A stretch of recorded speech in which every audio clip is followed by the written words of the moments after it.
Good evening, everyone. Saturday, January 7th, 2022. Time for episode 5 of The Last Admiral, where we'll be taking up on page 40 where we left off during the last episode. Notable events for today, January 7th.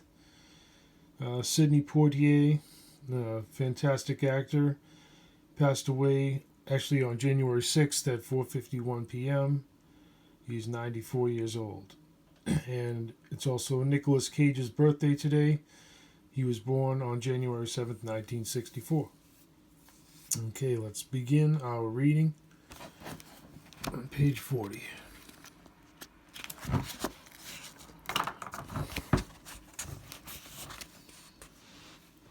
Okay.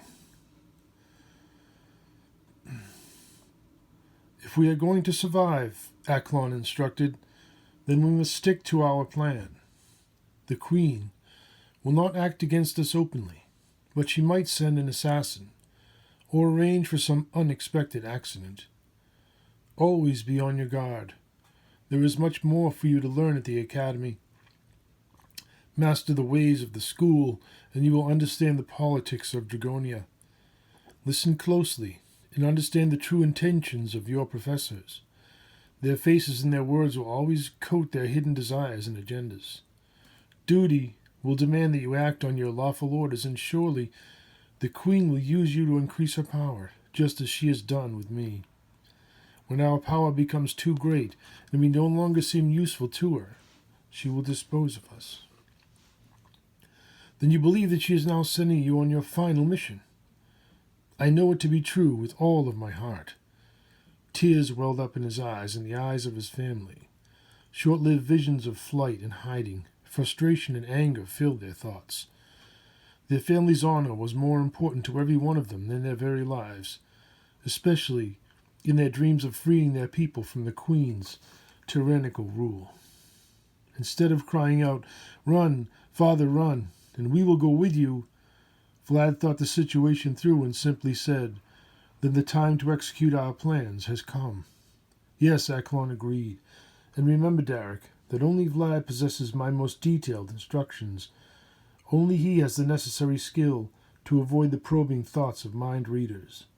You must trust that his commands are designed to achieve our goals, and that your own safety is dependent upon secrecy and your own ignorance." "I understand. Our goals are just.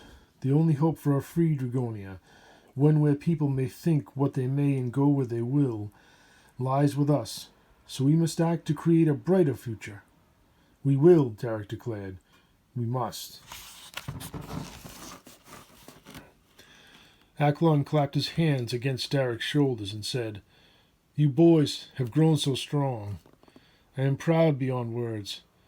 Beware of your very strength, because power is what the Queen fears the most. When she believes that we have become too dangerous to be controlled, she will act." And the prophecy, Vlad noted. "The Coven keeps it a secret, but there are rumors that Lothia's witches are spreading the word across the Under-Earth, along with a secret reward for our heads."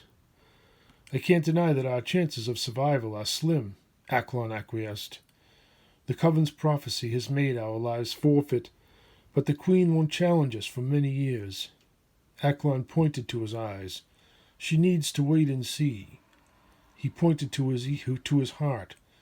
"She needs to believe that the prophecy is coming true." He pointed to his head.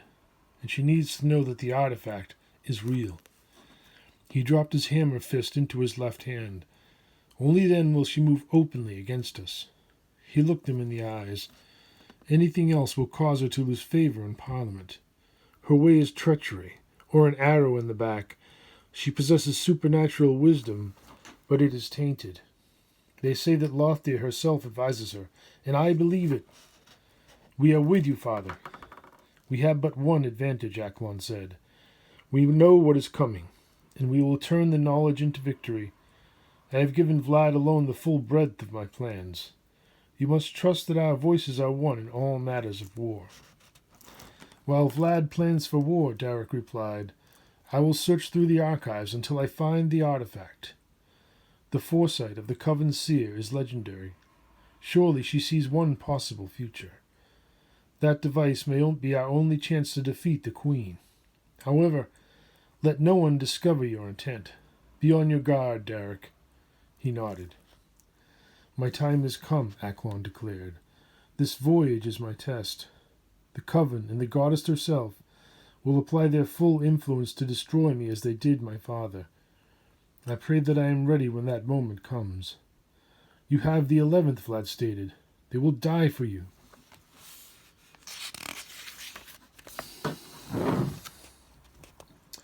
Pray then that I do not fail them. Although I may be sailing to my death, I will not welcome it. I will fight for my life to the bottom of the sea. The battle isn't over yet, Wraith swore. Make no mistake about it. The Queen has yet to face the 11th Fleet and the Sea Fox. Wraith is correct, Aklon agreed, as he always is. We must remain positive. If I am to succeed, then I need to trust that our lands and freeholders will be protected while I am away. I shall see to it, sir. Remember the sanctuary. If war should come, take the people there. Save as many as you can. I know what to do. Never forget what happened to Keturah when she revealed the Coven's prophecy to me out of love and fear for my life. She told me in absolute confidence, and yet somehow the Queen knew what she had done. When it was time for Vlad to be born, the Coven seized the opportunity. Lofty as witches have ruled long enough, Wraith proclaimed. It's time that we put an end to them. Aklon remembered his wife's death with bitterness. A Coven spy, using magic, impersonated her midwife. She told me that there were complications during delivery, but I knew better. Her thoughts were as clear to me as if she had told me so herself. And after poisoning her wine with hellebore, Keturah died. Whatever is to come, we must prevail. Your mother must not have died in vain, for upon my dying word, the Queen will fall. Vlad's eyes burned with his emotions. We are with you, father. To the death, Darik pledged. As am I, Wraith said. This house is the only home that I have ever known. I shall die before I see it in ruin. Good. Then let us finalize our plans quickly, as I must leave within the hour. Follow me to the study. Leaving the great room, they continued to discuss their plans as they walked across the ballroom, entered the front hallway, and turned left into the study.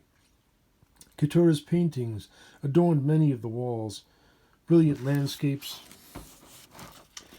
the harbor on a summer's night, and a neighboring farmer bringing in his oxen seemed to burst from their frames, almost as alive as the day that they were painted.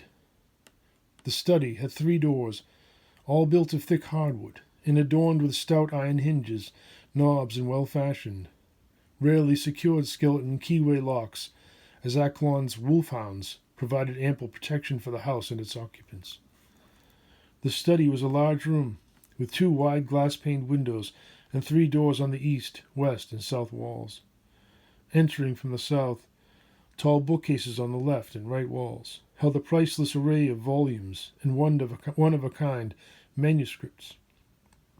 A polished chestnut table with 5 well-cushioned chairs stood at the room's center, and Aklon's matching desk stood parallel to the west wall, near the doorway that connected it to the great room. The babbling brook that fed the ballroom gardens also entered the study through an aqueduct bisecting the southwest ballroom wall and exiting through the mansion's north wall. The acoustics of the room was such that the river's song pervaded the atmosphere with its melodies, creating a place of infinite quietude and boundless meditation. On the table, there were 3 objects of unequal size, each one covered by black cloth. Aklon urged them all to stand around the table and said, "We have used our time wisely. We have looked at every foreseeable outcome as well as we may, and for decades to come. Our plans live only in our minds, so that we give our enemies nothing to use against us. We will remember the roles that we must play to survive. Besides my family, there are 4 things in my possession that I consider priceless. I offer 3 of them to you as parting gifts. They should help you in the days to come." Grasping the corner of the closest shroud, he revealed its secret. Beneath it was a small book of about 4 by 6 inches in size, well bound in black leather, with reinforced corners and gold hinges. The raised image of a single, deathly white skull smiled hauntingly from atop of its cover.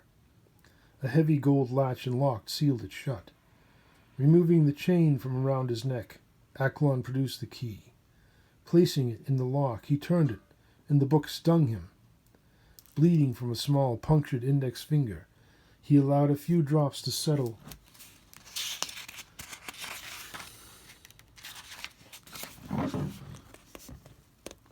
into the skull's mouth. In an instant, the book grew 5 times in size. A small click, and the latch sprung open. Darik, I give to you the ancient treatise on necromancy, entitled The Vellum Obitus. Darik replied in amazement. Yes, The Veil of Death, by Arcanus Vol. Tegunagoth gave it to me before he died. Study it closely, he instructed, for I have theorized that using Vol's principle of planar travel in his formulae, we can create a device allowing movement between points on the globe, other planes of existence, and even to planets in other galaxies. I have already begun its construction. Now follow me. Moving toward his desk across the room, he nimbly leaped across the 4-foot-wide channel of the shallow brook that bisected the room and stood behind his desk. Sitting in his easy chair, he tapped its left armrest 3 times and disappeared. Quickly, he bid. Come down here. Having no idea what had just happened, the others rushed over the small wooden bridge that spanned the stream toward where he disappeared. Behind the desk and beneath them was a large trapdoor, now opened. The easy chair was 1 level below them, still attached to the elevator assembly that powered its descent. Aklon smiled up at them, pointing, I'm afraid that you'll have to use the ladder instead. Climbing down, they were amazed at their father's secret room, unknown to all of them until now. A workshop, indeed, a handyman's dream room, was the basement of their father's study. Every manner of hand tool in existence, and many more that Aklon himself had invented and forged, hung about the room. Standing tall and immaculate were 8 7-foot-tall metallic mirror frames in the shape of spiders, their bodies the frame, their legs outstretched and waiting. Runes, dials, and inscriptions adorned each leg, correspondingly the same between each of the 8 frames. Everything is finished, Aklon said proudly, except for the mirrors themselves. Standing beside his creations, he continued, Those should arrive from the mainland by week's end.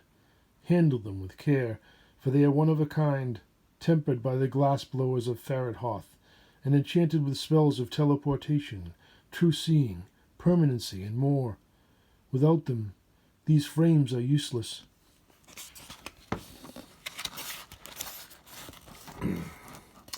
I wanted to see them finished through to the end, but time is too short, so now I entrust them to you, my son. I relish the challenge, father. My plans are all here, Aklon instructed. All of the training that I have given you will allow you to understand them and finish my work. Once they are completed, keep them secret, and use them only within the circle of your most trustworthy and loyal followers. There are many who would gladly kill to possess such devices. Then you actually did it, father, Vlad realized in amazement. You succeeded in applying Vol's principles to your creations. Yes, Aklon replied. Nevertheless, there is still unfinished work. Darik will have to test them and calibrate points in known space for travelers' destinations. It will be perilous, too, for the mirrors create temporary bridges through the plane of death. Study the Vellum Obitus. Understand all of its laws, for only then will you be able to program the mirrors safely. I won't disappoint you, father, Darik promised. You're ready, Aklon answered. Now back to the study. I have 2 more gifts to give. Back around the table, Aklon opened the vellum's cover with care.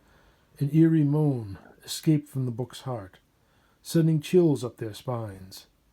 Most would consider this book to be a work of absolute evil, Aklon said. In fact, the truth is somewhat different entirely. Vol, Mourning the loss of his beloved wife to a consumptive plague, became obsessed with the afterlife. Desiring only to be reunited with his lost love, he searched every corner of the world, searching for the truth. He interviewed every cleric, shaman and sage in every village and city in the known world. Using magic, he conversed with spirits and supernatural beings. Begging the Almighty to reveal the secrets of life and death, he discovered certain patterns, laws, or truths perhaps, and invented a way of crossing over to the other side at will. The Vellum Obitus is his life's work. This is the only copy. Handing Darik the chain and key, he held on to one end, resisting Darik's grasp. Although the book itself is neutral, its knowledge leads to a realm where the living have no place. That darkness is death, and he loathes intruders. He who studies Vol's work must ignore his enticing calls. I understand, Father. Not yet, Darik, but you will. Remain strong and keep goodness in your heart. If you can do that, the Obitus will be a valuable tool. I'll keep it safe. Aklon met Darik's gaze and warned, "One final note. You must read every word in line with this book from the beginning to the end. If you should miss even a single phrase and its complete meaning, then you will meet your doom. Meditate and lock yourself away so that no one may distract you. The Vellum requires at least 8 hours reading until the end. Once you have completed it, you may peruse the book in the future however you wish." Okay, well, we'll stop the episode there at the top of page 46. That's where we'll begin again with the next episode. Thank you, and I hope you enjoyed the reading. Have a great night.